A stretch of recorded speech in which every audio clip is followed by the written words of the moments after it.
Ew, Pat! Ano ba nangyayari sa'yo? Ba't ganyan lang itsura mo? Bakit, babe? Anong problema? Anong problema? Tingnan mo nga yung sarili mo. Parang nababakbak na yung balat mo tapos parang nangingitim na. Parang kang nilitsyon na hindi natapos. Tapos ang payat-payat mo na rin. Nasaan ang abs mo? Ang muscles mo? Tapos ano yan? Hindi ka ba naghihilamos? Ang dungis mo na. Diyos ko, daig mo pang bulok na pulubi sa daan. Grabe ka naman, Pat. Hindi ka na ba marunong maligo at magayos ng katawan? Babe, paano nga ako makakapag-ayos kung hanggang ngayon hindi pa ako magaling?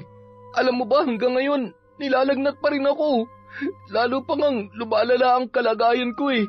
Pati pagpunta sa ospital hindi ko na magawa dahil hindi na talaga ako makalakad mag-isa. Baka naman pwede mo kong tulungan, babe. Pa-check up tayo. Naku, ano yun? Magpapaalaga ka sa akin? Grabe naman yan. Kaya nga kita pinatulan dahil sabi mo ituturing mo kong prinsesa. Pagsisilbihan mo ko. Tapos ngayon, ako pa talaga mag-aakay sa'yo papunta ron. Ako pa talaga. Kababae kong tao. Magbubuhat ako ng lalaki para lang magpunta sa ospital. Nakakahiya yun, Pat. Hindi mo na ako binigyan ng kahihiyan. Babe, kung hindi mo ako tutulungan, sino na lang magdadala sa akin sa ospital?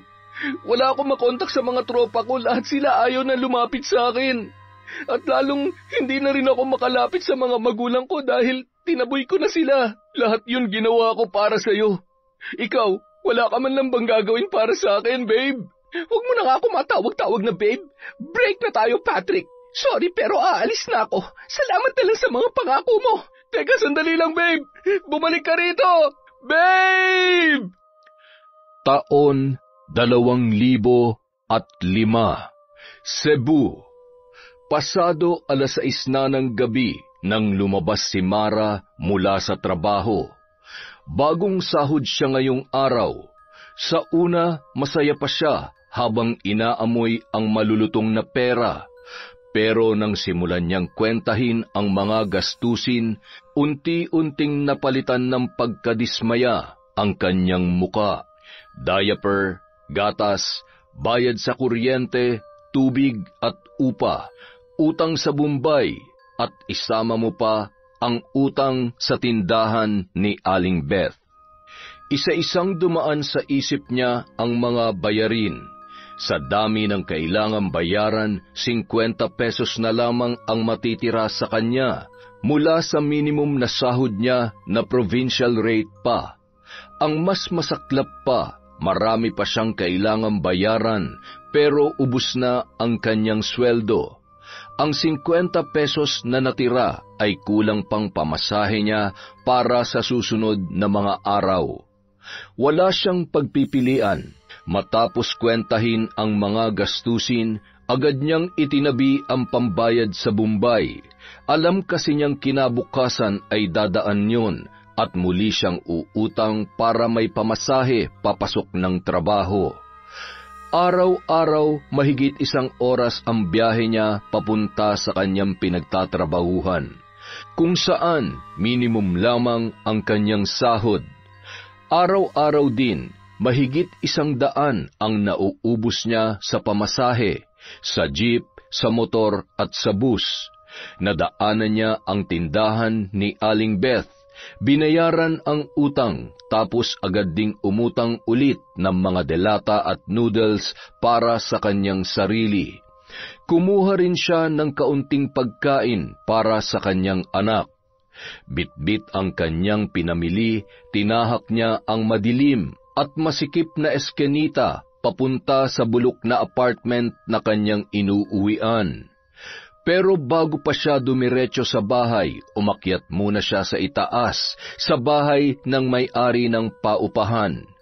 Walang iba kundi si Mang Melchor. Mang Melchor, magandang gabi po.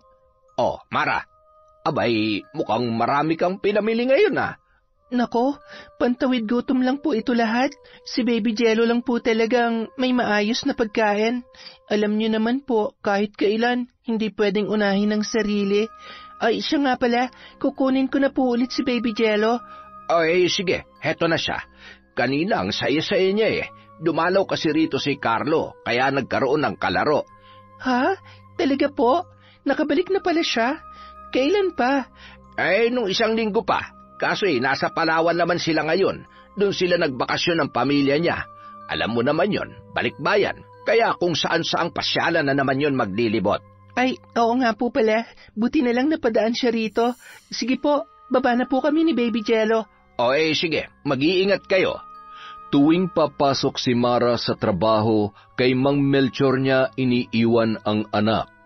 Mahigit 10 taon na siya sa apartment na yon, kaya sa dami ng kanyang nakakasalamuha, ito lang ang natutunan niyang pagkatiwalaan. Sa mundong kinagagalawan natin ngayon, mas mahirap ang magtiwala kesa sa magutom. Wait lang baby ha, maglilinis lang si Mami. Inilapag ni Mara si Baby Jello sa paboritong upuan nito at binigyan ng laruan. Mabilis siyang tumuloy sa lababo. Napuno na naman ito ng malalaking dumi mula sa sira nilang kisame. Sinimulan niyang linisin ang nanigas na putik, alikabok at mga itim-itim na hindi niya na inaalam kung ano. Madalas may kasama pang tain ng daga at kung ano-anong insekto. Kinagabihan, matapos patulugin si Baby Jello, naupo si Mara sa kanyang higaan. Tumitig siya sa kanyang lumang cellphone na may keypad pa. Ilang minuto lamang nakahanda na siyang gawin ang bagay na ayaw niyang ginagawa. Kaya lamang wala na siyang ibang magawa. Dinayal niya ang numero ng dating asawang si Patrick. Ilang taon na silang hiwalay. Ang sustento na lang ang nagdidikit sa kanilang dalawa at kahit yon parang kinakayod pa niya mula sa isang hukay. Pagkatapos siyang buntisin ay iniwan siya ng lalaki dahil lang sa nakatagpo ito ng mas maganda, mas sariwa at mas kaakit-akit. Pero hindi lamang siya ang naging biktima. Hindi lamang siya ang iniwang buntis ni Patrick. Sa kasalukuyan, 3 silang sinusustentuhan ng lalaki, 3 babae, 3 batang iniwan, 3 buhay na isinakripisyo kapalit ng makamundong pagnanasa. Kaya hindi madali ang bawat tawag. Hindi laging sigurado kung may sustento bang darating. Hindi niya alam kung kakailanganin ba niyang makiusap, makipag-away o magmakaawa. Pero sa pagkakataong ito, hindi na yun ang mahalaga. Ang importante lang, may makakain ang kanyang anak. Hello, Patrick? Oh, kumusta na? Eto, kulang na naman yung sahod ko. Ang dami kasing bayaran tapos naubos na rin yung gatas ni Baby Jello. Wala na rin siyang gamit. Hindi ko na nga siya palaging napapaliguan kasi hindi na ako makabili kahit sabon. Nakakahiya na rin sa kapitbahay. Sila na halos ang nagpapakain sa kanya. Ngayon nga, sumahod ako pero hindi ko mabili lahat ng kailangan niya. Baka naman pwede ka magpadala ulit kung may extra ka dyan. Baka next week pa, pero 500 lang ha. Kakapadala ko lang dun sa isa ko pang anak Ano? 500 lang? Bakit? May reklamo ka? Alam mo ba kung magkano ng mga bilihin ngayon? Subukan mo kayang pumunta sa grocery para malaman mo. Patrick, hindi nakakayanin yan. Para kay Jello pa lang, kulang na. Anong kulang? Kukulangin talaga kung pati ikaw makikihati. Para sa anak ko to, hindi para sa'yo. Bumili ka ng sarili mong pagkain. May trabaho ka naman Baby pa lang yan, hindi pa maraming kinakain yan. Kaya sapat na tong 500. Patrick naman, kahit 800 lang kung gusto mo, ako nang bahala sa kulang. Sige na naman, para lang sa anak natin. 500, huling tawad na yon. Pero Patrick... Mara, baka nakakalimutan mo, hindi lang ikaw ang nabuntis ko. May iba pa akong anak. Hindi pwedeng mas malaking ibibigay ko sa'yo. Lahat kayo dapat pantay-pantay. Pantay-pantay? Alam mo bang kulang na kulang yan sa pangangailangan ni Jello? Sa diaper pa lang 250 nang inaabot. Saka online na nga rin lang akong bumibili para mas mura. Tapos, paano naman yung iba niyang kailangan? Yung gatas, vitamins, pulbos. Patrick, hindi lang diaper ang kailangan ng bata. 250? Wag nga ako. Meron namang mas murang diaper sa tindahan Saka, bakit pa kailangan mag-vitamins? Sabi mo nga, pinapakain naman niya ng kapitbahay niyo. O di yun na yun, pasosyal ka kasi masyado eh. Subukan mo kayang ikaw ang bumili ng mga gamit ni Jello para malaman mo. Paulit-ulit na lang to. 500 lang ang kaya ko. Kaya yun ang tanggapin mo. Hindi pwede mas malaki ang sayo tapos yung iba, kakarampot lang ang matatanggap. Alam mo naman yan, di ba? Pinag-usapan na natin yan bago pa tayo maghiwalay. Sige na, bahala ka. Pero sana naman wag next week. Mas matagal pa yun kaysa sa paghihintay ko sa'yo nun. Kahit bukas na lang, Patrick. Kailangan na talaga ni Baby Jello. Wala na akong pera ngayon. Next week pa ako mabibigyan ng tita ko. Kaya maghintay ka. Yung iba nga naghihintay. Ikaw lang tong palagi nagmamadali. Tigil-tigilan mo ako, Mara. Wag ako. At bago pa siya makasagot, ibinaba na ni Patrick ang tawag. Para siyang binuhusan ng malamig na tubig. Napatulala na lamang si Mara hawak ang kanyang cellphone. Napakapit siya ng mariin. Pinigilan ang nagngingilid na luha pero hindi niya na yon kinaya. Bumagsak na lang siya sa isang sulok, niyakap ang sarili habang iniisip kung paano siya lalaban ulit kinabukasan. Paano siya magpapakatatag kung ang mismong mundo ang nagpapabagsak sa kanya? Kinabukasan, habang break time ni Mara sa trabaho, nag-vibrate ang kanyang cellphone. Nakita niya ang pangalan ng kanyang kapatid. Kabadong-kabado siya na sinagot yon. Hello, Lino? Ate, Bakit? Ano nangyari? si nanay, sinugod namin sa ospital. Ano? Bakit? Kailan pa? Kanina lang, ate. Ang hina na kasi niya. Ilang linggo na niyang sinasabi na parang lagi siyang pagod, parang nanghihina yung katawan niya, tapos kanina halos hindi na siya makatayo. Kaya dinala namin siya sa ospital. Ay, Diyos ko, anong ospital? Anong sabi ng doktor? Naka-confine siya, ate. Minomonitor pa. Hindi pa nila alam kung ano talagang sakit niya, pero...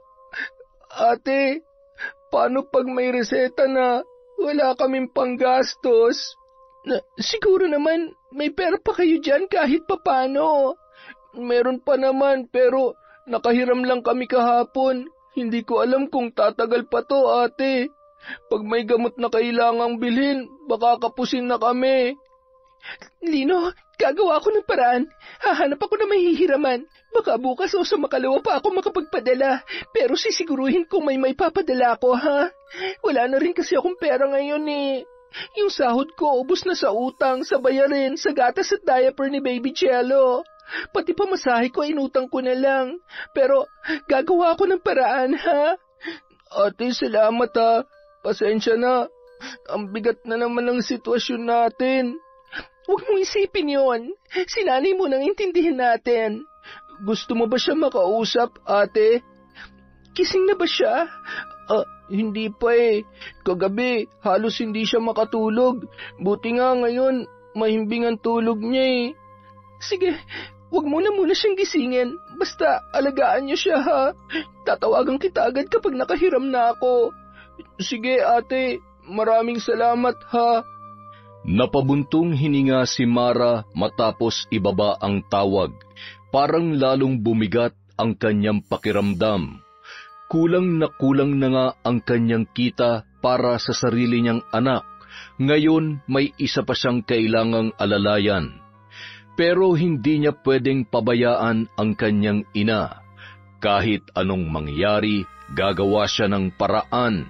Wilfred, busy ka ba? Hindi naman, Mara. Bakit? Pwede ba kitang makausap sandali? Sige. Sandali lang, ha? Ano yun? Pasensya na sa abala, ha? Ikaw lang kasing malalapitan ko rito, eh. Sinugod kasi sa ospital ang nanay ko. Ang problema, ubos na yung sinahod ko kahapon dahil sa dami ng bayarin. Kailangan ko sana ng pera para may padala sa kanila. Panggastos nila sa ospital, tapos pambili na rin ng mga gamot na inireseta ng doktor. Manghihiram sana ulit ako kung meron ka pang extra dyan. Tamang-tama. Kababayad lang sa akin ng kliyente ko kanina. Sige. Magkano bang kailangan mo? Siguro kahit Mga 10,000. Sa private hospital kasi na-confine ng nanay ko eh. Siguradong medyo malaki ang gastos nila ron. Sige, okay lang. Ibibigay ko mamaya bago tayo umuwi. Salamat talaga. Pasensya ka na. Kinabukasan, holiday kaya walang pasok si Mara. Dahil sa pangangailangan, nagdesisyon siyang puntahan ang kaibigang si Efren. Hoy, Mara, buti napadaan ka. Ano atin? Hindi na ako magpapaligoy-ligoy pa, Efren. May malaki akong problema. Ano naman yan? Sabi mo lang. Na-ospital si nanay. Kailangan namin ng pera para sa gastos sa ospital. Baka naman may tutulong ka. Si Aling Nelia? Ano raw ang nangyari? Matagal na siya nangihina pero nitong huli, halos hindi na siya makatayo. Kanina lang, lumala kaya isinugod siya sa ospital.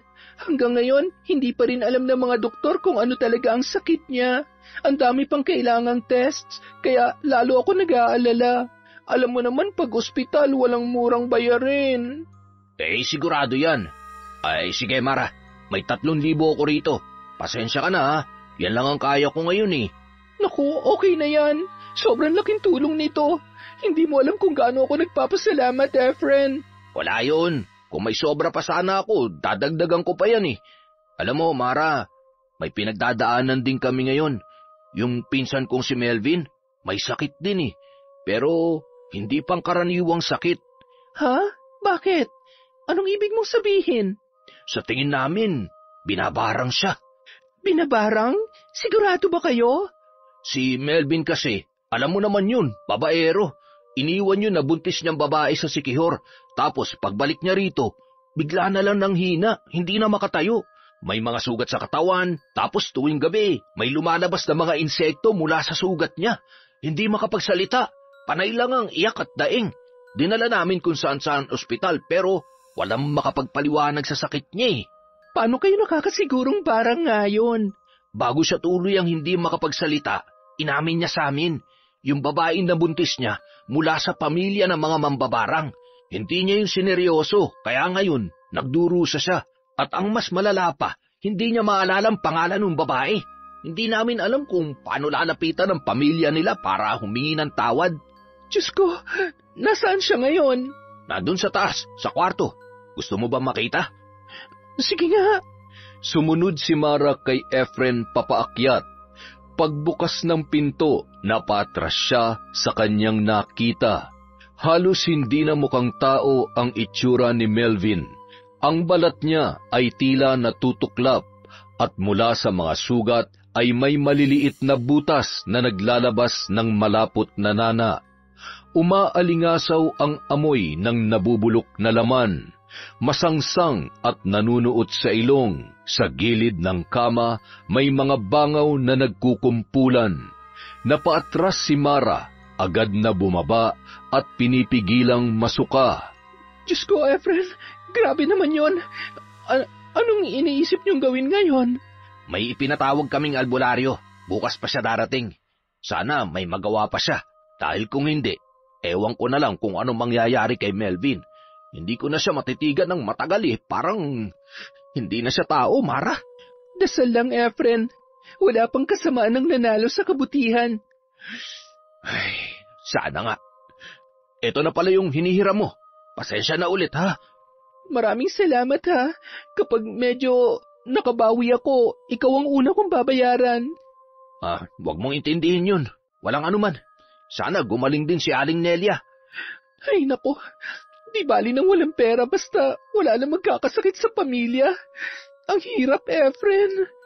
Kinabukasan, pagkatapos ipadala ni Mara sa money remittance ang pera, agad niyang tinawagan ang kapatid. Tinext ko na yung control number sa'yo. Kunin mo na lang sa Palawan. Salamat ate ha. Tamang-tama, nagsabi yung doktor kanina na kailangan daw muna siyang malaboratory bago mabigyan ng tamang gamot para sa kanya. Hindi pa raw kasi nila matumbok kung saan nagmumula yung sakit niya eh. Sige, ikaw nang bahala. Alam ko medyo kukulangin pa yan pero sana makatulong na rin kahit papano. Magkano pala yung ipinadala mo ate? 13,000 yun. Nakautang ako ng 10,000 sa katrabaho ko tapos nakahiram din ako ng 3,000 kay Efren. Pasensya na ha, yan lang talaga ang kinaya eh. Okay lang ate, malaking tulong na rin to para kay nanay. Salamat talaga ha. Si Patrick, nagbigay na ba sa'yo? Nako, huwag mo nang asahan ng lalaking yon. Makahanap lang talaga ako ng maganda-gandang trabaho. Hindi na ako lalapit sa kanya kahit kailan. Sige ate, papasok na ulit ako sa ospital. Titingnan ko na si nanay. Sige. Mamayang gabi baka tumawag ulit ako. Pakausap ako sa kanya. Salamat ate ha. Pauwi na dapat si Mara ng hapong yun, pero habang naghihintay ng bus, may nahagip ang kanyang paningin sa di kalayuan. Si Patrick, may kasamang ibang babae at kasalukuyang pumapasok sa isang fast food restaurant. Parang may kung anong sumiklab mula sa kanyang loob. Hindi niya alam kung bakit, pero bigla siyang nanginig sa galit. Napilitan siyang sundan ang dalawa. Tahimik niyang pinagmasdan ang bawat galaw nila. Ilang saglit lang, nagpaalam ang babae, tila pupunta yon sa CR. Yun na ang pagkakataon na kanyang hinihintay. Pagkuway, mabilis na lumapit si Mara. Hoy Patrick! Oh, Mara, anong ginagawa mo rito? Dapat ako nagtatanong yan sa'yo. Anong ginagawa mo rito? At kanino yung shoulder bag sa lamesa mo? May babae ka na naman bang kinakalantare? Ha? Wala ah. Mag-isa lang ako rito. Di ko nga alam kung kanino yung bag eh. Saka, ipapasa ko sana sa guard kung may maghahanap. Hay naku Patrick, alam mo, sinungaling ka pa rin hanggang ngayon. Nakita kita, okay? Kasama mo yung babae. Pumasok kayo rito ng sabay. At ngayon nagawa mo pang humirit ng palusot. Ang kapal talaga ng mukha mo. Nakita mo naman pala eh. Ba't nagtatanong ka pa? At saka, bakit mo ba ako sinusundan? Tapos na tayo, Mara. Tapos na. Wala ka nang pakialam kung sino makasama ko. Tatay ka pa rin ang anak ko, Patrick. Oh, ayan na naman tayo eh. Tsaka akala ko ba wala kang pera? Di ba sabi mo sa akin next week ka pa makakapagpadala? Pero ngayon, kayang-kaya mo palang makipag-date. Hindi naman siguro yung babae mandilibre sa'yo. Sigurado akong ikaw ang gagastos. Tama ako, di ba? Ano bang problema mo, ha? Tapos na tayo. Di pa ba malinaw yun? Magpapadala ako sa'yo next week, 500. Yun lang. Walang dagdag, walang bawas. At para sa kaalaman mo, Mara, ganun din ang sustento ko sa iba kong babae. Hindi naman sila nagre-reklamo. Ikaw lang tong puro reklamo dyan. At pinagmamalaki mo pa yan? Ilang babae na ba, Patrick? Ha? Ilang beses ka pa magpapakalat ng lahi mo bago ka makonsensya? Nakakahiya ka? Akala mo siguro ang astig mo, no? Pero ang totoo, isa kang basurang lalaki na walang ibang alam kundi iwanan ng mga responsibilidad mo. Mara, hindi lang ikaw may pangangailangan sa buhay. Hindi lang sa'yo umiikot ang mundo. Kaya huwag kang umasta na parang ikaw lang ang may karapatang humingi. Kahit gaano pakalitang 500 sa'yo, at least may binibigay. Hindi kita tinakbuhan. Hindi kita itinakwil. Saan ka makakakita ng lalaking kaya magbigay ng sustento sa 3 babae buwan-buwan ng sabay-sabay? At proud ka pa talaga dyan, ha? Wisit ka? Ang babaw ng prinsipyo mo sa buhay? Alam mo bang 500 lang ang binibigay mo para sa buong buwan? Para sa bata? Alam mo ba kung magkano ang gatas, ang diaper, ang pagkain? Hindi mo iniisip kung paano siya mabubuhay sa limos mong yan? Wala akong ibang maibibigay, okay? Kung ayaw mo, di wag. Wala akong pake kung saan mo kukunin ang panggastos mo. Huwag kang mag-inarte rito, Mara. At huwag na huwag mong gamitin ang bata para perahan ako. Hindi kita pineperahan, Kago. Anak mo yon. Hindi lang yung laruan na iiwan mo lang kung kailan mo gusto. May responsibilidad ka. Alam mo, Mara, kung wala ka rin lang matinong sasabihin, umalis ka na lang. Huwag mo ako ipahiya sa kasama ko rito. At kung hindi ka aalis, wala kang makukuha sa akin kahit 5 duling. Mamili ka. Walang hiya ka. Ang kapal talaga ng mukha mo. Alam mo, tandaan mo to. May araw din ng karma sa'yo. Di wow. Sige, hintayin ko yan. Ngayon, pwede ka na bang umalis? Kung ayaw mo mawala ng sustento. Hindi na nakasagot pa si Mara. Nanginginig ang buo niyang katawan, hindi sa takot kundi sa pinaghalong galit at sakit. Pinilit niyang pigilan ang kanyang pagluha, pero paglabas niya ng restaurant, hindi na niya napigilan ang pagbagsak noon. Sa gilid ng kalsada sa harap ng paradahan ng bus, pinunasan niya ang kanyang pisngi gamit ang punit na panyo. Ngunit alam niyang wala yung silbi dahil ang sugat na iniwan ni Patrick hindi basta-basta mabubura. Pag-uwi niya ng gabing yon, kausap niya si Mang Melchor sa kanyang bahay. Dumalaw ito sa kanila nang malamang sinugod sa ospital ang kanyang ina. Totoo yan. Hindi kasi talaga makakapagbigay ng gamot ang doktor hanggat hindi natutumbok ang sakit ng nanay mo. Kaya kailangan talaga ang mga lab test na yan. Kaya nga po lalo nga akong namumroblema ngayon kasi lahat ng mga nahiram kong pera para lang sa pansamantala nilang panggastos. Ang inaalala ko pa, paano kung matumbok na nila ang sakit ni nanay? Paano kung hindi pala basta-basta na sakit yon at mangangailangan ng malaki-laking gamutan? Hindi ko na po talaga alam kung saan ako kukuha ng pera. Yung sinasahod ko bilang clerk, sobrang liit lang. Madalas nga kulang pa yon para sa anak ko, pero syempre hindi ko rin pwedeng pabayaan ng nanay ko. Grabe talaga tong problema namin. Nagkasabay-sabay pa. Sinabi mo pa. Alam mo, kung wala lang din kaming problema ngayon ng asawa ko makakapagbigay din sana ako sa inyo ng malaki. Kaya lang, itong 5,000 lang muna ang kaya kong ibigay. Medyo humihina na kasi yung pwesto namin sa palengke. Tapos, marami na rin sa mga umuupang nag-aalisan. Kaya pati kami namumroblema na rin ngayon sa pera. Naku, malaking tulong na po ito sa amin, Mang Melchor. Maraming salamat po talaga. Ano nang balak mong gawin ngayon? Siguro po susubukan ko maghanap ng ibang trabaho. Mag-a-apply ako sa bayan kapag day off ko. Susubukan ko rin pumasok sa mga call center. Siguradong mas malaki ang sasahurin ko doon. Tama ka naman dyan. Kaso, iba-iba ang oras sa call center. Yung anak ko nga, 6 na buwan lang ang tinagal doon. At ngayon ay nagtsatsaga na lang sa pagiging dishwasher sa isang restaurant. Wala rin naman po akong magagawa kundi ang magtyaga. Kung hindi ko gagawin to, lalo akong walang maibibigay sa nanay ko. Bahala na po. Sana lang talaga malampasan na namin to. Magdasal ka lang lagi, Iha. Kaya nyo yan. Salamat po, Mang Melchor.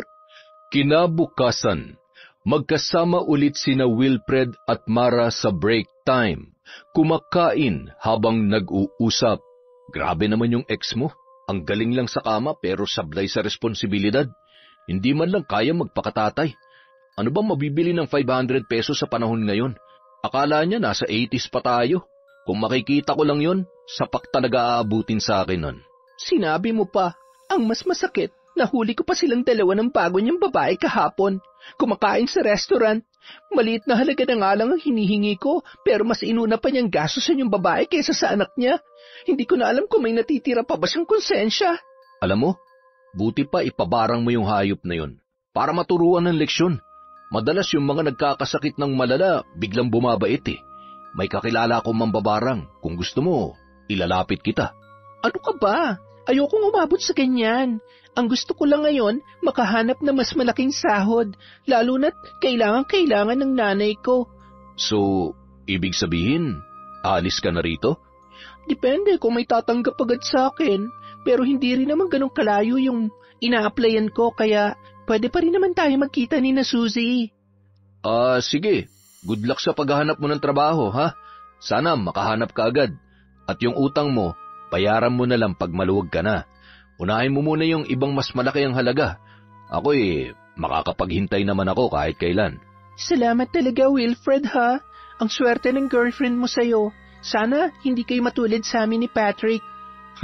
Wag lang talaga kami magtagpo ng gagong yun, kundi uuwi yun na may black eye. Makalipas ang ilang araw, bumalik si Mara sa trabaho. Nakita siya ni Wilfred na tulala habang kumakain. Kaya nilapitan siya nito. Mara, kumusta ang pag-apply mo? Mukhang wala. Bakit? May in-applyan akong accounting officer, sakto sa course ko. Pero sa initial interview pa lang, mukhang hindi na ako pasado. Paano mo naman nasabi? Tinanong ako ng HR kung anong ginagawa ko outside of work. Sinabi ko yung totoo. Single mom ako, may inaalaga ang bata. Tapos nung tanungin kung ano pa ang motivation ko, ang sagot ko, may sakit ang nanay ko kaya kailangan ko magdoble kayod. Tapos bigla na lang niya akong tinanong, paano ka nakakasigurong magtatagal ka sa company namin kung single mom ka at may nanay pang may sakit? Kesyo yung dati raw nilang empleyadong katulad kong sitwasyon, hindi nagtagal. Palaging absent dahil sa anak, tapos laging nagde-demand ng dagdag na sahod. Parang pinapalabas niyang hindi rin ako tatagal eh. Ang unfair naman nun. Kaya nga, kaya mukhang magtatagal pa ako dito. Wala akong choice. Bakit kasi hindi mo nalang tanggapin yung sinasabi ko? Yung kakilala naming matandang mambabarang, pero hindi lang siya basta mambabarang. Mayaman din yun. Alam mo ba, nagpapautang siya ng walang interes. Wala ring deadline sa bayad. Tapos, parang nangangailangan yata siya ng maid ngayon. Maid? Wilfred naman. Alam mo namang may anak akong inaalagaan. Hindi ako pwedeng stay in. Ay nako, bakit hindi mo muna siya puntahan? Wala namang mawawala kung susubukan mo. Sobrang bait nun, promise. Baka pwede mo pang pakiusapan na work from home. O baka may iba siyang trabaho na maibigay sa'yo. Bahala na. Baka sa next day off ko na siya pupuntahan. Sige, ite-text ko sa'yo ang address niya. Doña Valmora ang pangalan niya. Mabait yun, sigurado ako. Makalipas ang ilang linggo, lumabas na ang resulta ng lab tests ng nanay ni Mara. May nakita raw na bara sa puso nito, kaya inirekomenda ng doktor ang maraming gamot.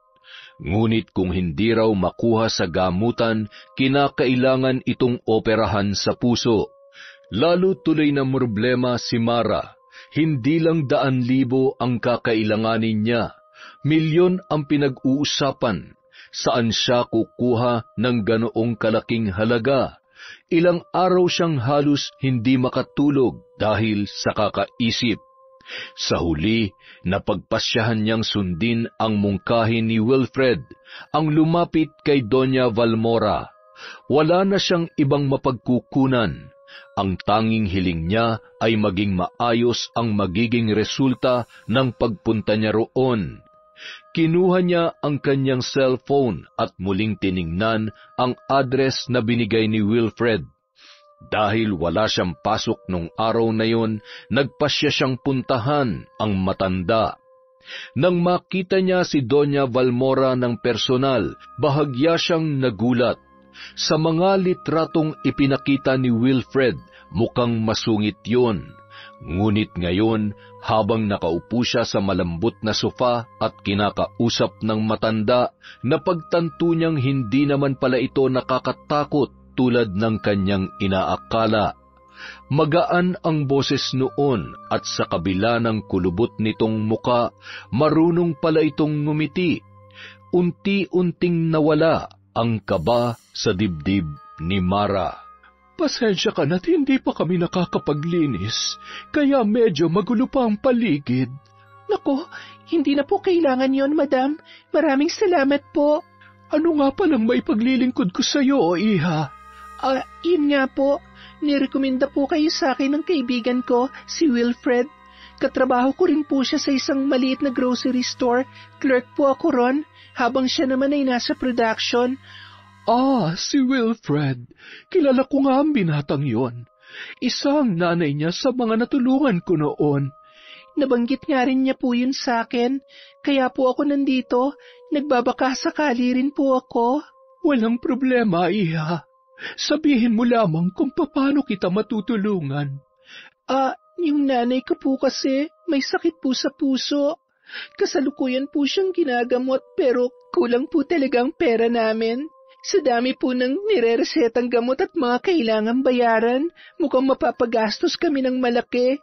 Minimum lang po ang sahod ko at sa anak ko pa lang ay kulang na kulang po yun. Kailangan ko po ng malaking halaga para maipagamot ng maayos ang nanay ko para hindi po umabot sa operasyon. Naiintindihan ko. Ang ibig bang sabihin nito ay single mom ka rin? Opo, madam. Alam ko ang hirap ng pagiging single mother. Isa sa mga kasambahay ko rito, single mom din. Pero sa kasamaang palad, namatay ang asawa niya nung nakaraang buwan lang. Kinailangan niyang umuwi sa probinsya para may mag-alaga sa anak niya. Minungkahi kung dito na lamang sila tumira, pero nahihiya raw siya.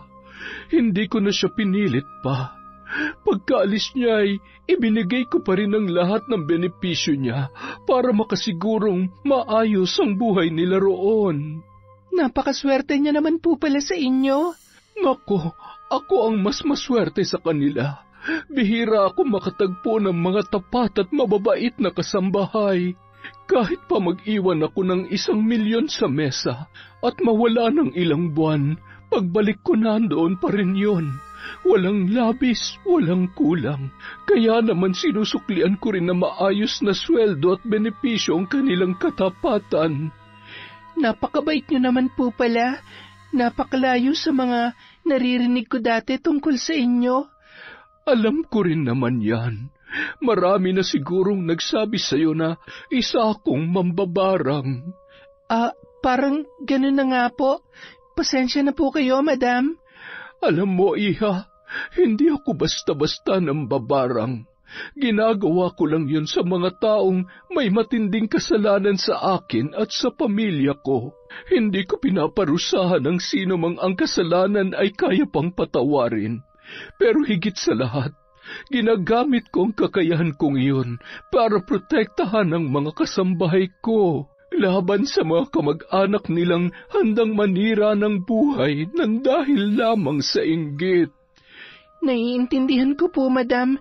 Hindi ko lang po talaga gamay ang ganitong bagay dahil Katoliko po ako. Pero nirerespeto ko po ang dahilan niyo sa paggamit ng kapangyarihan. Siya nga pala, Iha. Pakibigay mo sa akin ang lahat ng reseta at medical findings ng nanay mo. Gusto kong matiyak na makuha niya ang tamang lunas. Hindi lang perang may tutulong ko. May mga kakilala rin akong may koneksyon sa malalaking ospital. Maaari natin siyang ilipat para mas matutukan ang kanyang kalagayan. Naku, madam, maraming salamat po. Napakalaking tulong po nito sa amin. Wala yun, Iha. Nabanggit mo rin pala na nagtatrabaho ka sa isang grocery store, hindi ba? Opo, madam. Alam kong mahirap ang sitwasyon mo, pero kung gusto mo, pwede kitang tanggapin bilang isang kasambahay dito. At pagdating sa anak mo, walang problema kung isasama mo siya. Dito sa mansyon, may kanya-kanyang kwarto ang mga kasambahay ko, maluluwag pa. 3 sa kanila, may mga anak na nandito na. Yung isa nga ay sanggol pa lamang. Kaya hindi mo na kailangan mag-alala. Kumpleto kayo sa pagkain, gamit, benepisyo, lahat-lahat. Talaga po? Naku, madam, maraming salamat po. Interesado po ako, pero kailangan ko muna magpaalam sa boss ko at mag-render ng kahit 2 linggo. Sa dami ng umaalis, halos ako na lang ang gumagawa ng lahat ng trabaho doon. Hindi ako pwedeng basta umalis nang walang kapalit. Naiintindihan kita, Iha. Ayusin mo na muna ang lahat. Maraming salamat po sa pangunawa. Alam mo ba, matagal na kitang hinihintay na pumunta rito. Ano po? Matagal ka nang ikinukwento sa akin ni Wilfred. Kahit nung wala pang sakit ang nanay mo, madalas niyang banggitin na may best friend siya sa trabaho. Mabait, maganda at responsable. Lagi kang nasa kwento niya, pati mga masasayang tagpo ninyo. Nasabi niya rin sa akin ang tungkol sa asawa mo. Tama ba ako? Opo. Ang dami niya na palang naikwento sa inyo. Huwag kang mag-alala. Madaldal nga yung lalaking yon, pero wala siyang sinabing masama tungkol sa'yo. Puro magaganda lamang, puro papuri. Kaya nga matagal ko nang gustong makilala ka, para matulungan ka sa problema mo, lalo na tungkol sa iyong asawa. Maraming salamat po talaga, madam. Pero kung may kinalaman po ito sa pagpaparusa sa kanya gamit ng barang, pasensya na po, pero hindi ko po yata kaya. Ayoko masangkot sa ganyang bagay. Tapat po ako sa pananampalataya ko. Naiintindihan kita, Iha. Hindi kita pipilitin. Pero minsan, kailangan mong bawasan ng sobrang kabaitan. Minsan, yan ang nagiging ugat ng pinakamasakit na pangyayari sa ating buhay. Ano po? Alam mo ba, pareho tayo ng pinagdaanan. Iniwan din ako ng asawa ko matapos niya akong mabuntis. Ang masakit, namatay ang anak ko pagkapanganak ko pa lamang. Samantalang siya, nakita ko may sarili ng pamilya. Masaya. Noong una gusto ko siyang barangin. Gusto kong pahirapan siya hanggang sa mamatay. Pero naisip ko, hindi sapat ang paghihiganti. Mas matamis ang tagumpay. Kaya imbis na siraan siya, pinili kong buuin ang sarili ko. Nagsikap ako hanggang sa narating ko ang lahat ng meron ako ngayon. Ito na ang pinakamalutong na sampal sa kanya. Ilang beses siyang bumalik pero hindi ko na siya tinanggap.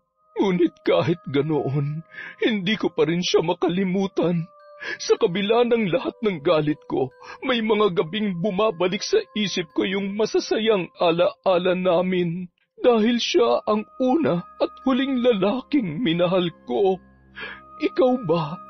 Siya rin ba ang unang naging laman ng puso mo? Natutuwa po akong marinig ang kwento niyo, madam, lalo na ang bahagi kung paano kayo bumangon. Tama lang po ang ginawa niyo. Imbis na gumanti, pinili niyong patunayan na kaya niyo maging mas matagumpay. Pero hindi po siyang unang lalaking minahal ko. Siya lang ang unang nakabuntis sa akin. Mabuti kung ganon. Sige, Iha. Balikan mo ko kapag buo na ang desisyon mong magtrabaho rito. Alam mo naman, welcome na welcome ka sa mansyon ko. Salamat po ulit, madam. Tinatanggap ko po ang alok ninyo. Kailangan ko lang pong ayusin ang pagpapaalam sa opisina. Pagkatapos noon, dito na ako magsisilbi. Maganda yan. Ingat ka sa pag-uwi, Iha. Ayokong mag-isip ka ng masama sa akin pero nakikita ko na muli kang iiyak. At dahil pa rin sa lalaking yon. Ha? Ano po? Bukod sa pambabarang, minsan ay nakakakita rin ako ng mangyayari sa hinaharap. Kaya gusto kong ihanda mo ang sarili mo. Sa loob ng 24 oras, muli kang paiiyakin ng lalaking yon. Salamat po sa paalala, madam. Tatagan mo lamang ang loob mo, Iha. Sige po, mauna na po ako. Salamat po ulit sa lahat. Paglabas ni Mara sa mansyon, hindi niya mapigilan na bumigat ang pakiramdam. Ang sinabi ni Lola Valmora ay patuloy na gumugulo sa kanyang isipan. Paiiyakin na naman siya ni Patrick. Kung tutuusin, hindi na yon bago sa kanya. Wala ngang linggo o buwan na hindi siya nito pinapaiyak. Bumuntong hininga na lamang ang dalaga, pilit na iwinaksi ang kanyang kaba, pero sa kanyang kaloob-looban, alam niyang may mangyayaring mas malala. Makalipas ang 2 linggo. O papano? Last day mo na pala dito ngayon. Good luck sa pagpasok mo kay Doña Valmora, ha? Sabi ko na sa'yo madali ka lang matatanggap dun. Di hamak na mas matinong magbigay ng pasahod si Doña Valmora kesa sa minimum wage job natin gaya rito. Salamat sa pagre-rekomenda sa akin, Wilfred, Kahit papano, medyo nakaluwag-luwag ako ngayon. Mula nung tinanggap ko yung kontrata, binigyan niya na ako agad ng advance payment. Kaya naman, nabayaran ko na lahat ng pinagkakautangan ko. Tapos, yung sa nanay ko, nailipat na rin namin sa malaking ospital at kasalukuyan na siyang ginagamot ngayon. Hindi pa man ako nag-uumpisa sa mansyon niya. Medyo gumiginhawa na agad ang buhay ko. Sabi ko naman sa'yo mabait talagang Donya sa mga katulong niya. So, paano yan? Mamayang pag-uwi, dun ka na didiretso? Siyempre, hindi pa. Naglaan lang ako ng 2 araw para asikasuhin yung dapat pang asikasuhin sa apartment ko. Pagkatapos nun, dun ako magsistay sa mansyon. Uuwi na lang siguro ako tuwing Sabado at Linggo para maglinis at inspeksyonin yung bahay. Okay, sige. Good luck. At sana rin magtuloy-tuloy ng swerte mo sa buhay. Nang sumunod na araw, nagsimula na si Mara sa mansyon. Hindi naman naging mabigat ang trabaho niya roon. Sa hardin siya naka-assign sa umaga, tutulong sa pagluluto sa tanghali, naglilinis ng ilang parte ng bahay sa hapon. Pagkatapos ay pahinga na siya sa gabi. Hindi lahat ng gawaing bahay ay inaako niya. Dahil marami silang katulong doon, pinaghahati-hatian nila yon. Kaya kahit magkakasama sila sa iisang bahay, hindi pare-pareho ang oras ng kanilang pahinga. Dahil doon, hindi pagod ang lahat, dahil bawat isa sa kanila ay may kanya-kanyang toka na ina-assign. Isang araw, pinatawag si Mara ni Doña Valmora sa silid nito. Akala niya'y may ipapagawa lang ang matanda. Baka ipapalinis ang kwarto o may iuutos na bagong gawain. Ngunit pagpasok niya roon, siya ay natigilan. Sa ibabaw ng lamesa, merong lumang larawan. Isang babae at isang lalaking pamilyar sa kanya ang muka. Si Patrick. Napalunok si Mara. Madam, magandang hapon po. Pinapatawag niyo raw po ako? Narito ka na pala, Iha. Halika rito. Madam, yung nasa picture, si Patrick po ba yon? Magkakilala po kayo? Ay, ang babaeng kasama niya sa larawan ay apo ko. At ang asawa mo si Patrick, siya ang dahilan kung bakit patay na ang aking apo ngayon. Akala ko wala siyang naging ibang babae noon. Ibig sabihin? Kaya malaki ang galit ko sa kanya. Galit na galit ako. Matagal na pala kayong magkakilala? Naging nobya niya rin po ang apo ninyo? Hindi lang siya basta namatay, Mara. Pinatay siya. Pinatay siya ni Patrick? Paano po?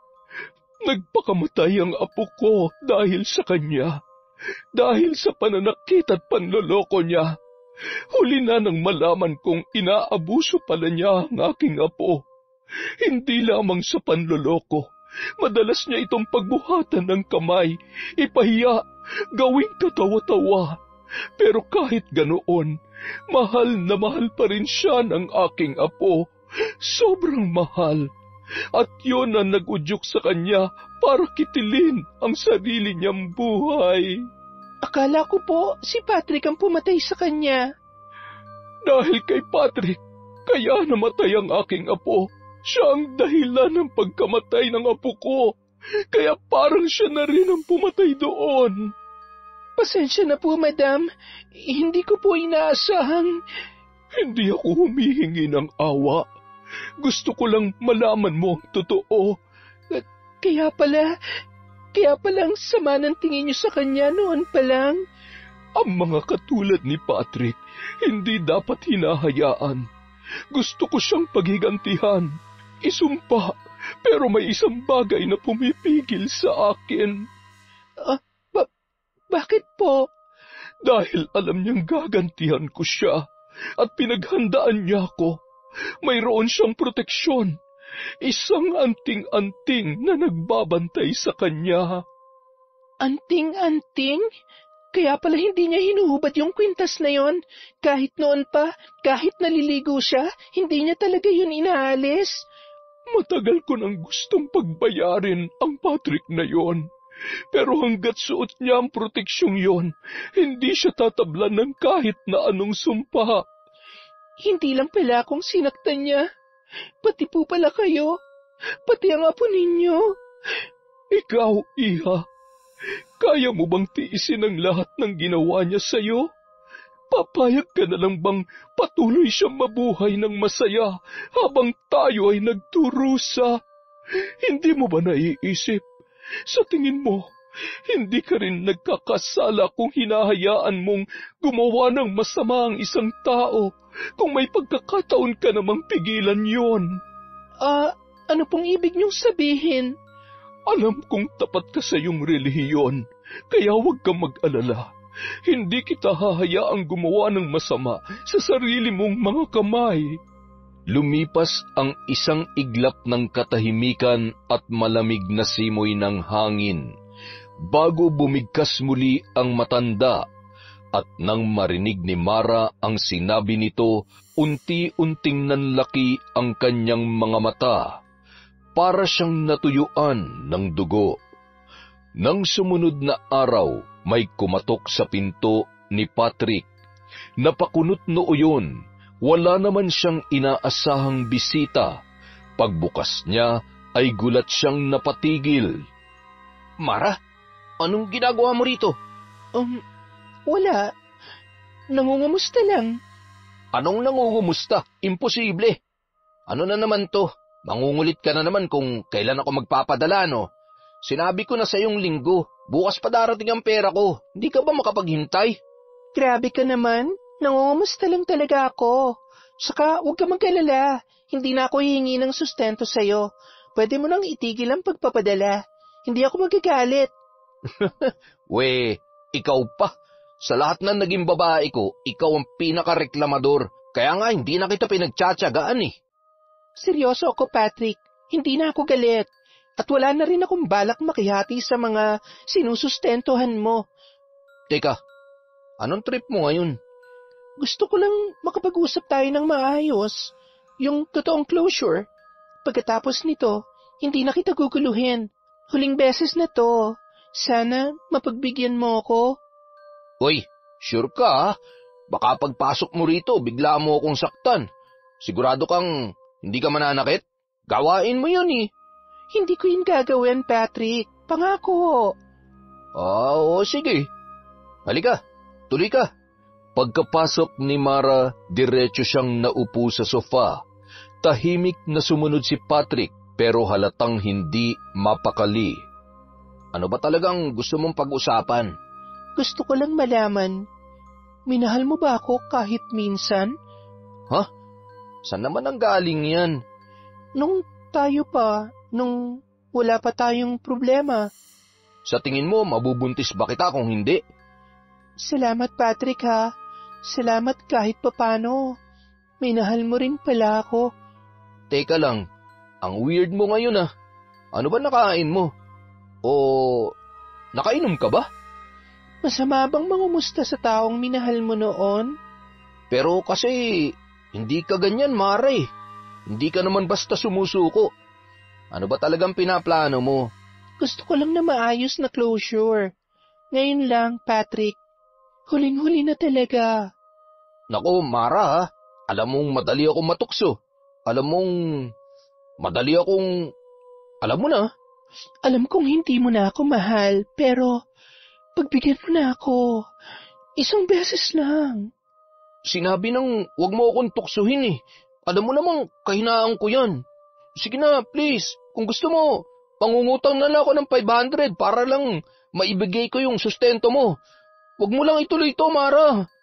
Ano bang mas masarap, Patrick? Pera o ang haplos ng isang taong nagmamahal? Putya naman, Mara oh. At tuluyan nang bumigay si Patrick. Bumagsak ang katawan nila sa sofa at sa susunod na mga minuto, nalublob na siya sa sarap ng tukso.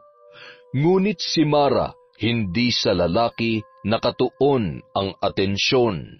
Habang lunod na lunod si Patrick sa pagnanasang kanyang nararamdaman, dahan-dahang kinalas ni Mara ang kwintas na nakasabit sa leeg nito.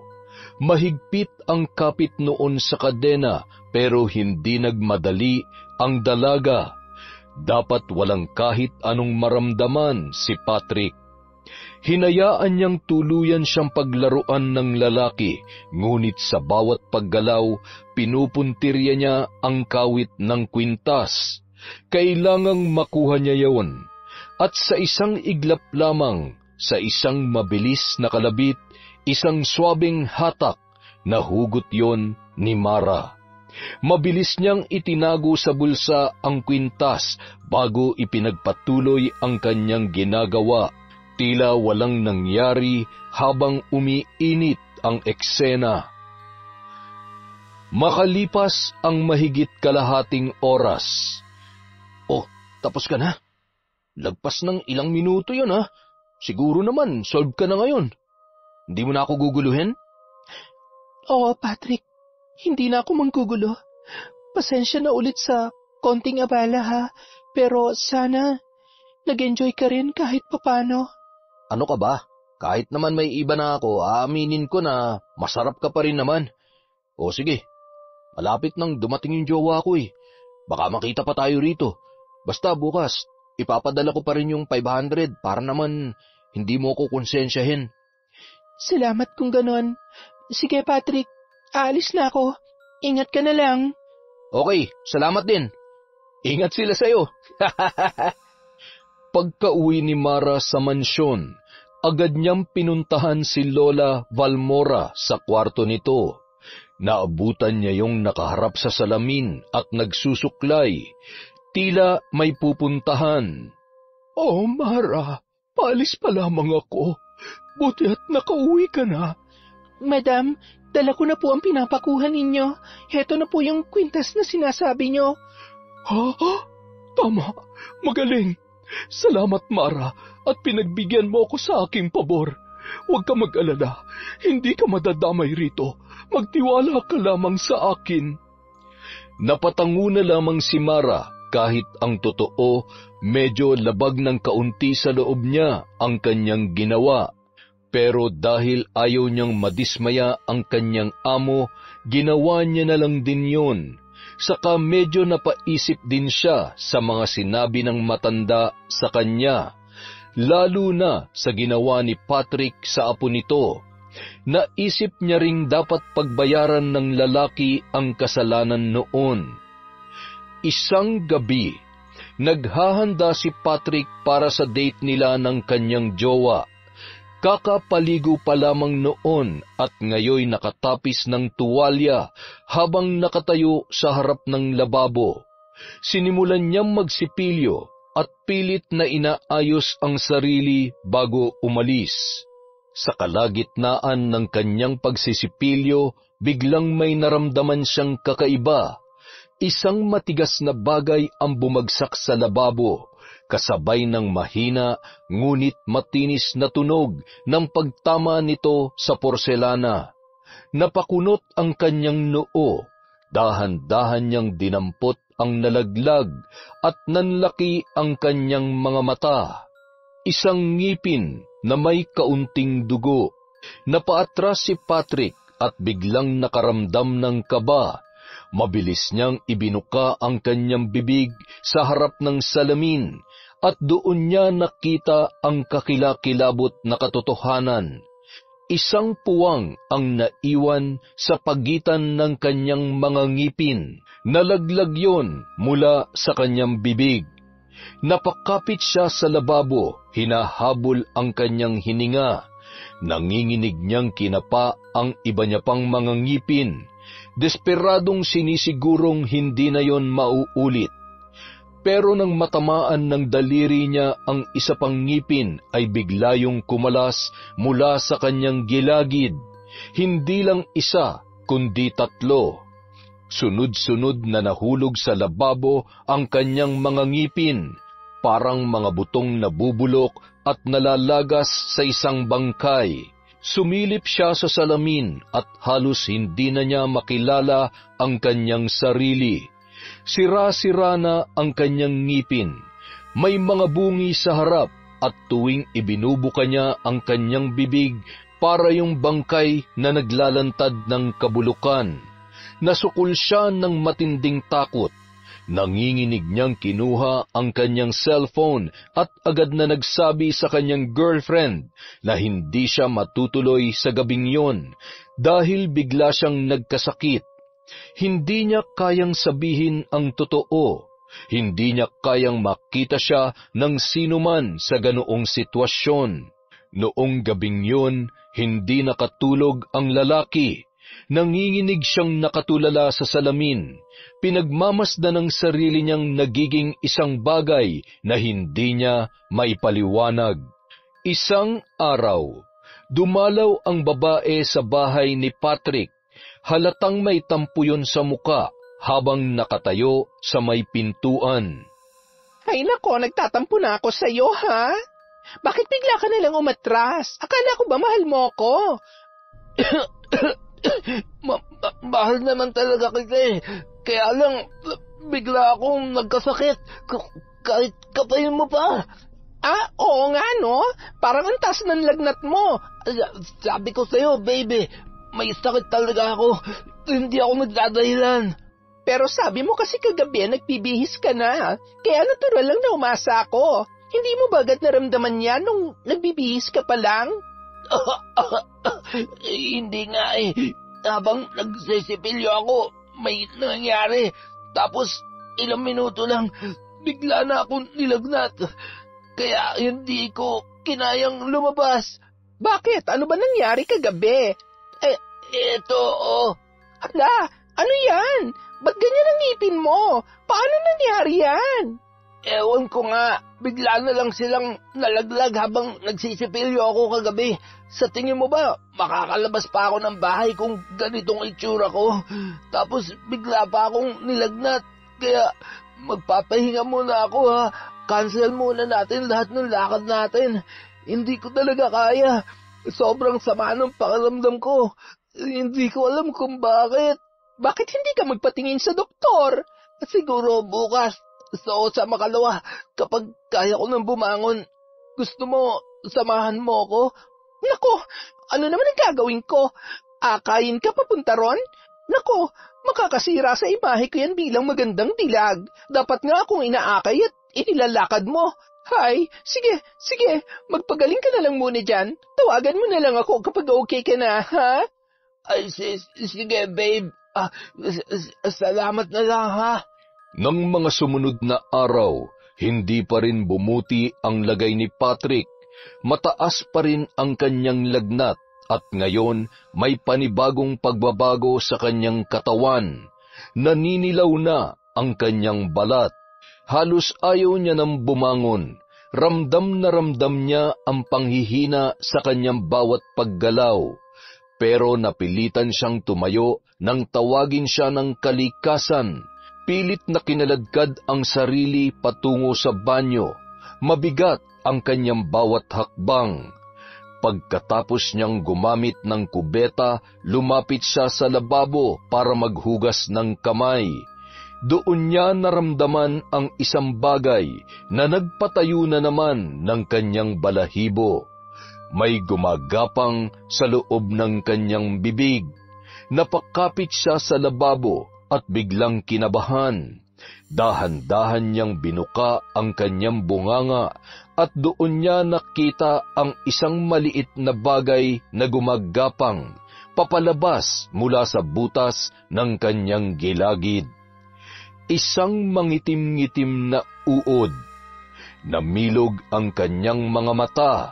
Mabilis niyang hinablot ang uod gamit ang nanginginig na daliri at itinapon yon sa lababo. Hingal na hingal siyang napatingin sa salamin, pero bago pa siya makarecover, may sumunod na isa pang uod, gumagapang palabas mula sa mismong laman ng kanyang gilagid. May sumunod pang isa at isa pa, hanggang sa 5 na ang nakuha niya mula sa loob ng kanyang bibig.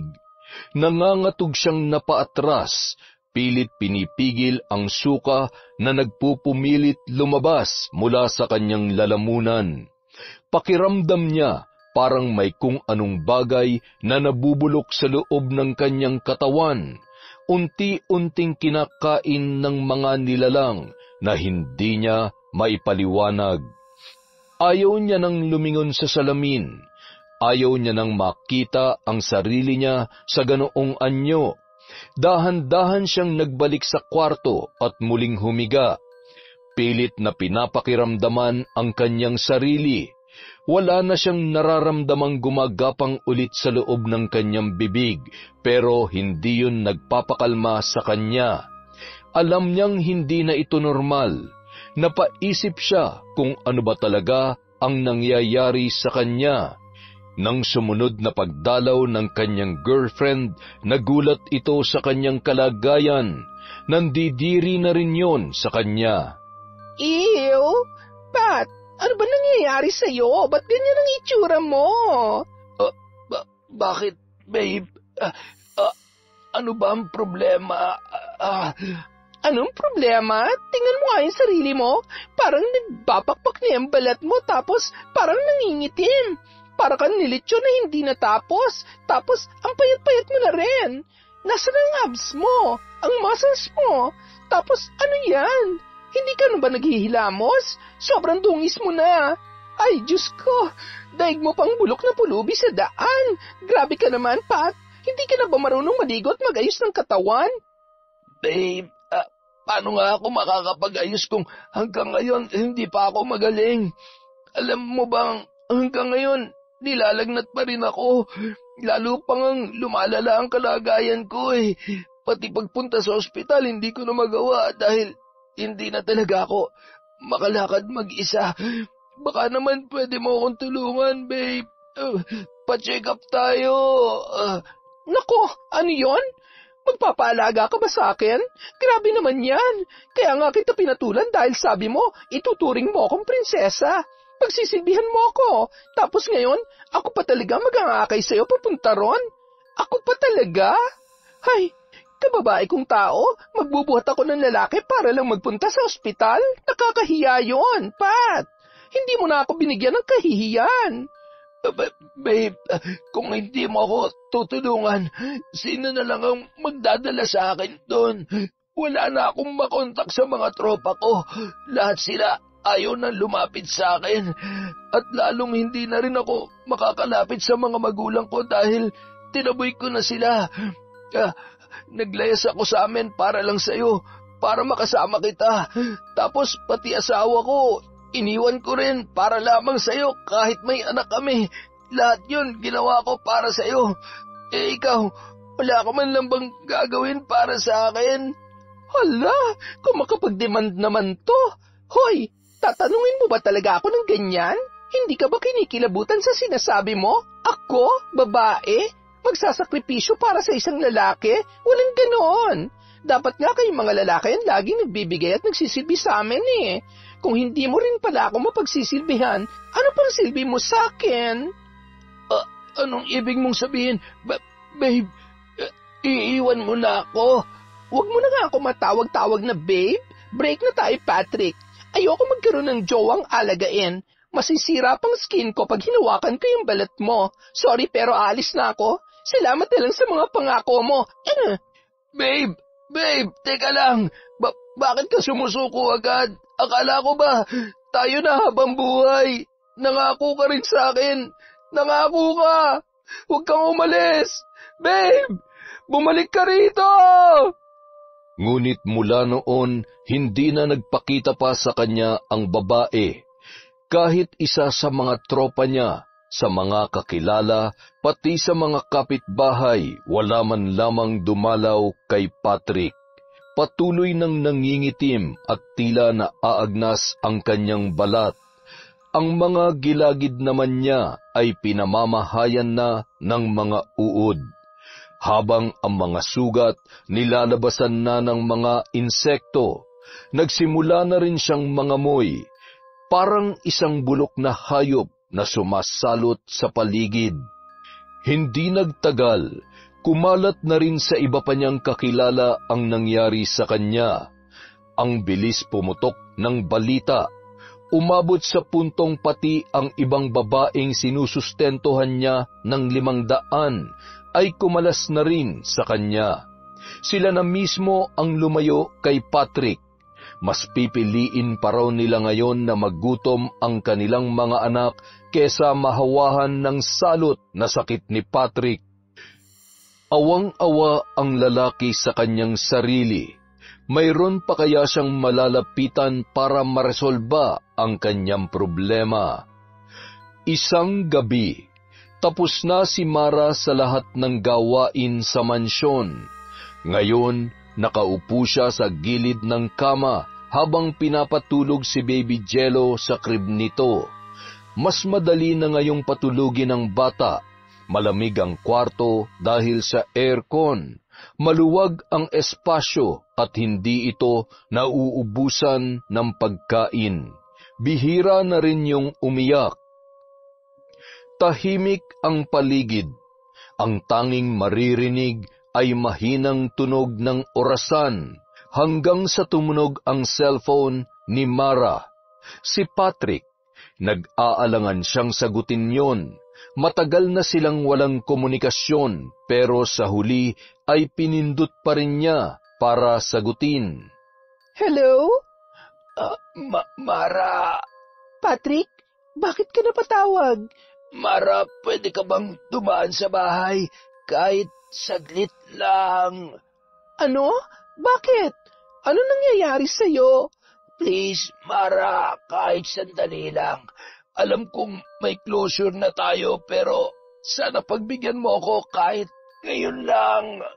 Bukas na lang siguro. Gabi na kasi eh. Wala na magbabantay kay Baby Jello. Sige, bukas na lang. Salamat, Mara. Pagkababa niya ng tawag, nanatili siyang nakatitig sa screen ng cellphone. Mayroong bumabagabag sa kanya. Hindi normal ang boses ni Patrick. May kung anong nagbago doon. Hanggang sa isang bagay ang biglang sumagi sa kanyang isipan. Hindi kaya sinimulan na siyang parusahan ni Lola Valmora. Kinabukasan, siniguro niyang wala ang matanda bago siya gumalaw. Palihim niyang tinungo ang kwarto nito. Sinilip ang paligid. At nang makumpirmang walang tao, binuksan niya ang aparador. Eksaktong alam niya kung saan ilalapat ang kanyang kamay. May secret door sa loob ng aparador. Alam niya yon dahil minsan na yung ipinakita sa kanya ng matanda. Siya lang ang pinagkatiwalaan nito na malaman ang tungkol sa aparador. Dahan-dahan siyang pumasok. Madilim doon, mabangong usok ng insenso ang sumalubong sa kanya. Sa loob, may isang lamesang puno ng kung ano-anong gamit pang ritual. May nakapaligid na mga kandilang pula at itim, mga dahon, halaman at kung ano-anong kakaibang kasangkapan. Sa itaas ng lamesa, may altar na puno ng mga lumang aklat na kulay itim at pula. Pero ang talagang nagpahinto sa kanya ay ang isang garapon na nasa gitna ng lamesa. Dahan-dahan niya yung nilapitan. Sa loob noon, nagkakagulo ang dose-dose ng uod at insekto. Lahat ay gumagapang, nanginginain. Pinupunit ang bagay na nasa loob ng garapon. Isang litrato ni Patrick. Napaatras ang dalaga, nanginginig ang mga kamay. Tama ang kanyang hinala. Sinimulan na nga ni Lola Valmora ang paghihiganti nito kay Patrick. At kung anuman ang ginagawa niya, alam niyang hindi lang basta sakit ang mararanasan ng lalaki. Kahit natatakot, hindi niya napigilan ang kanyang sarili. Kailangan niyang makita si Patrick. Kailangan niyang malaman kung ano na ang nangyayari doon. Pagbukas pa lamang ng pinto, umalingasaw na agad ang nabubulok na amoy. Parang may ilang taong mga basura na nakulong doon. Kaya hindi niya maiwasan na mapatakip ng ilong. At nang masilayan niya si Patrick, halos mapasigaw siya sa gulat at kilabot. Parang bangkay na ito na humihinga pa. Ang mga mata ni Patrick halos lumubog na. Ang mga buto niya ay litaw na rin sa kanyang balat. At ang mga sugat ay lalo pang lumalaki. May mga uod at insekto pang gumagapang sa ilong, bibig at tainga ng lalaki. Patrick, ano nangyayari sa'yo? Mara, salamat sa pagdalaw. Bakit ganito? Ano to nangyari sa'yo? Hindi ba ikaw rin naman ang may gawa nito? Anong ako? Ngayon, alam ko na Kaya mo lang pala ako inakit noon para makuha mo yung kwintas na proteksyon ko, para tablan ako ng barang. Yun talaga ang totoong plano mo noon, hindi ba? Ha? Patrick! Ngayong nakuha mo na ang gusto mo, may pag-asa pa bang mapatawad mo ako? Pero Patrick, hindi akong gumawa nito sa'yo. Hirap na ako, Mara. Sobra na itong parusang natatanggap ko. Sobrang bagsak na ako. Maawa ka naman sa akin. Kung gusto mo, ipakulong mo na lamang ako. Isusuko ko na lang ang sarili ko sa mga pulis. Ayoko na ng ganito. Ayoko mamatay dito, Mara. Parang awa mo na. Patrick, hindi akong gumawa nito sa'yo. Si Lola Valmora. Lola Valmora? Kilala mo siya, di ba? Pati na nga po niya na nagpakamatay dahil sa'yo. Kaya kanya pinagigantihan dahil gusto niyang mabigyan ng hustisya ang ginawa mo sa apo niya. Ang dami mo na naperwisyo, Patrick. Kaya huwag ka na magtaka kung bakit ka pinarurusahan ng ganito. May pag-asa pa bang mapatawad mo ko, Mara? Gusto ko pang mabuhay. Tulungan mo naman ako. Parang awa mo na. Patrick, kung ako lang ang masusunod, kaya ko namang magpatawad eh. Gusto ko lang makita na seryoso kang magbabago. Hindi ko na sana to pinaabot sa ganito. Pero hindi eh. Hindi ka lang sa akin nagkasala. Pati na rin sa ibang tao. Lalong-lalo na sa apo ni Lola Valmora. Kung tutuusin, mas matindi yung ginawa mo sa kanya. Pinatay mo siya. Nagpakamatay siya dahil sa labis na pagkabigo sa'yo. May namatay na tao dahil sa'yo, Patrick. Alam mo ba yon? Pwede mo ba akong tulungan makiusap sa kanya? Ihingi mo ako ng tawad kay Lola Valmora. Susubukan ko siyang kausapin pero wala akong maipapangako. Hindi ko hawak ang desisyon niya. Nasa kanya pa rin kung anong gusto niyang gawin sa'yo. Pasensya ka na, Patrick. Malaking tulong na yon, Mara.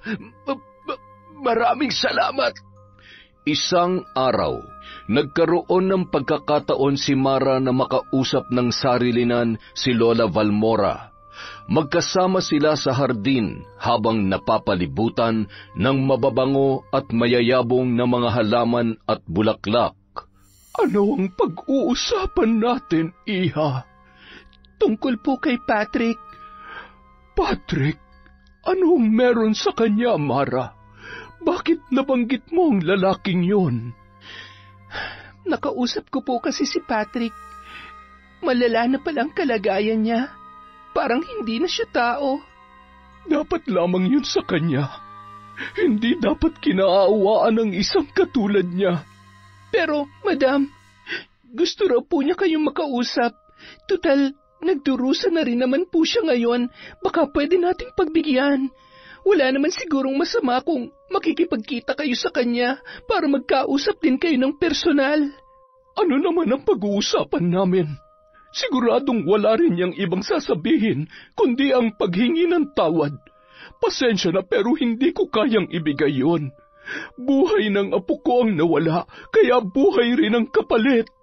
Pero Madam, hindi rin po kaya ng konsensya ko na makita siya nagkakaganon.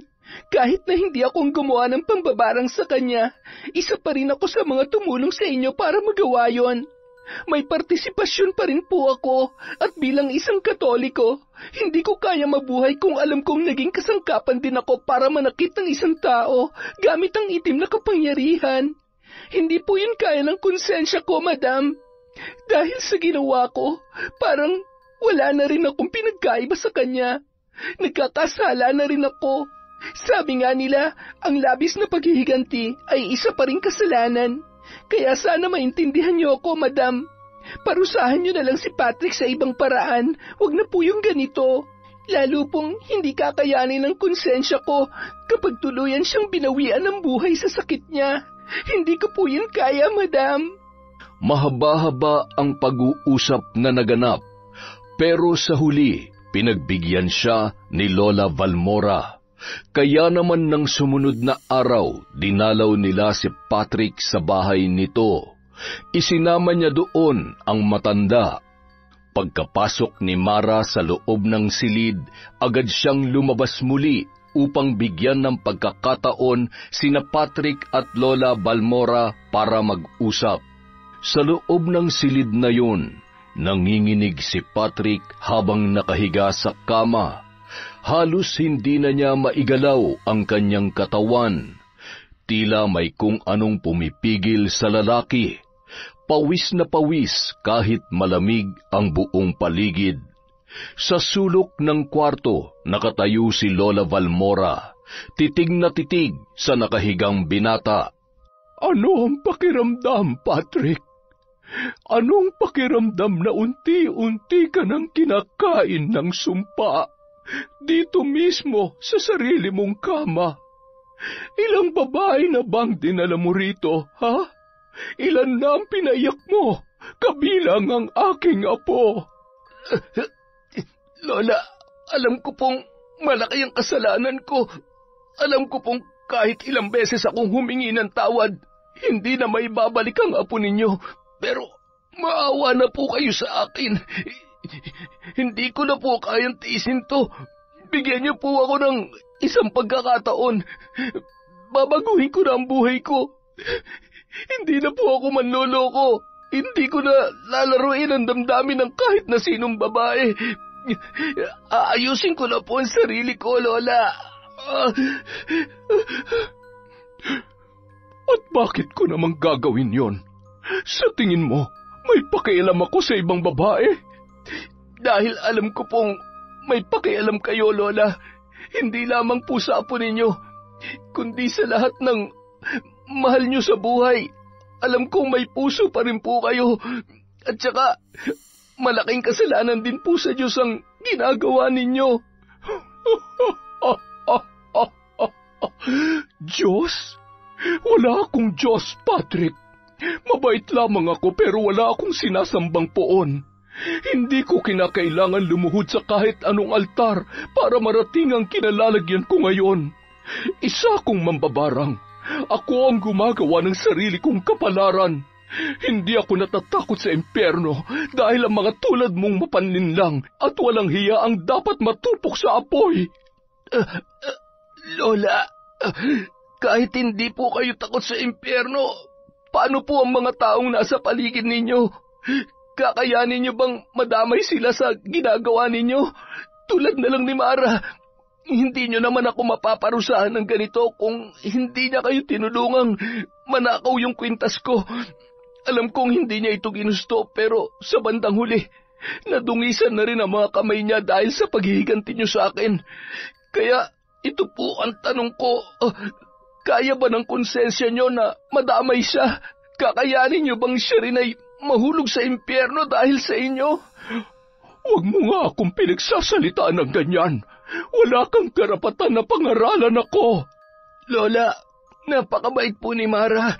Sa lahat po ng nakilala ko, siya lang ang nakita kong pinakamabait at maunawain. Kahit kailan, hindi niya deserve ang ganitong kasalanan. Kung hindi niyo po ako kayang patawarin, sana, kahit para lang sa kanya, linisin niyo na ang sumpa sa akin. Parang awa niyo na, Lola. Nagmamakaawa po ako. At biglang nanahimik ang buong paligid. Matagal na hindi nakapagsalita si Lola Balmora. Nakayuko ito hindi dahil sa awa kay Patrick, kundi dahil sa sinabi nito tungkol kay Mara. Alam niyang relihiyoso ang dalaga. Alam niyang kahit anong gawin nito, hinding-hindi niya kayang mabuhay na may dalang kasalanan sa kanyang puso. Alam niya rin na sa kabila ng lahat, hindi ito dapat madamay sa puot na bumabalot sa kanya sa loob ng maraming taon. Napalunok ng laway ang matanda, napasandal sa dingding, at sa unang pagkakataon, ang mambabarang na hindi natatakot sa impyerno ay nakaramdam ng pag-aalinlangan sa sarili niyang ginawa. At sa puntong yon, isang mabigat na desisyon ang kanyang sinimulan. Makalipas ang 1 taon. Magkano po itong leche flan? 80 lang to, boss. Ito pang ube. 100 na lang yan. Sige, pabili ng 2 sa bawat isa. Naku, maraming salamat po, boss. Balik kayo, ha? Noong araw na yon, naisipang dumalaw ni Mara kay Patrick. Naabutan niya ito sa harap ng bahay, abala sa pagtitinda ng leche flan, ube at iba pang kakanin. Lahat ay gawa mismo ng lalaki. Matapos gumaling sa sumpang ibinigay ni Lola Valmora, nagsikap si Patrick na itayong muli ang kanyang sarili. Nag-aral ito ng culinary at nagtayo ng maliit na negosyo. Ngayon, mas malaki na ang pwesto niya sa tapat ng kanyang bahay. At halata sa dami ng mamimili na malakas ang kanyang kita. Ngunit hindi na ito katulad ng dati. Ang dati niyang gwapong muka ay may malalalim ng peklat at bahagyang magaspang na ang balat. Putol na rin ang isa nitong paa.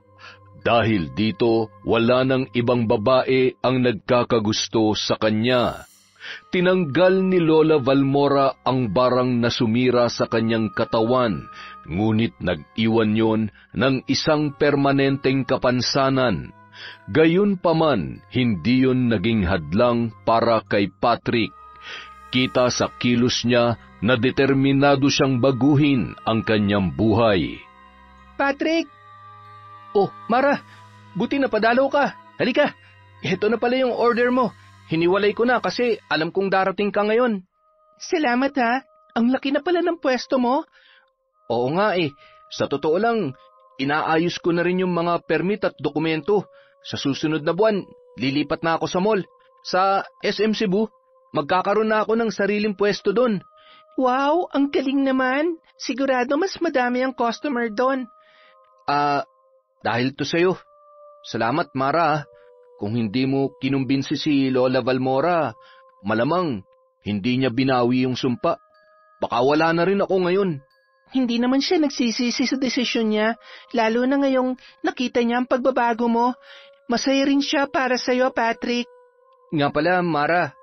Heto, 10,000. Ha? Para saan to? Sustento ko kay Baby Jello. Malaki nang kinikita ko kaya gusto kong maibalik yung suporta ko sa anak natin. Kahit wala na tayo, sana hayaan mo akong gampanan ng pagiging tatay sa kanya. Ano ka ba naman? Walang problema yon. Salamat, Patrick ha. Kahit medyo umaangat ka na sa buhay, hindi mo pa rin kinakalimutan si Jello. Huwag ka mag-alala, hindi ko siya ipagdadamot sa'yo. Kapag may oras ka, pwede kang dumalaw sa kanya. Salamat, Mara. Ngayon, wala na akong ibang gustong gawin kundi ang tama. Hayaan mong makabawi ako sa inyo, lalo na kay Baby Jello. Ituloy mo lang yan, Patrick. Malayo pa mararating mo. Pero higit sa lahat, sana huwag mong kalimutan ng Diyos. Kahit wala kang kailangan, manalangin ka pa rin sa Kanya. Magpasalamat. Siyang naging sandigan ko sa lahat ng pagsubok. Sana, bukod kay Jello, alalahanin mo rin siya. Oo naman. Ako pa ba? Nagtawanan ang dalawa. Nang mga sandaling yun, alam nilang pareho na sa kabila ng lahat ng nangyari, natagpuan na nila ang kapayapaan. Yon, maraming salamat po sa paghihintay at sa walang sawang pagsuporta sa kwentong Enteng. Pasensya na po kayo, nag-outing po si Enteng, nag-camping si Enteng nung weekend. So kaya wala po muna tayong shoutout. Pero sa susunod na upload natin, lahat ng may request ng shoutout, isa-shoutout ni Enteng. Siguro mga 335 po kayo. Again, maraming salamat po ulit mula sa kwentong Enteng.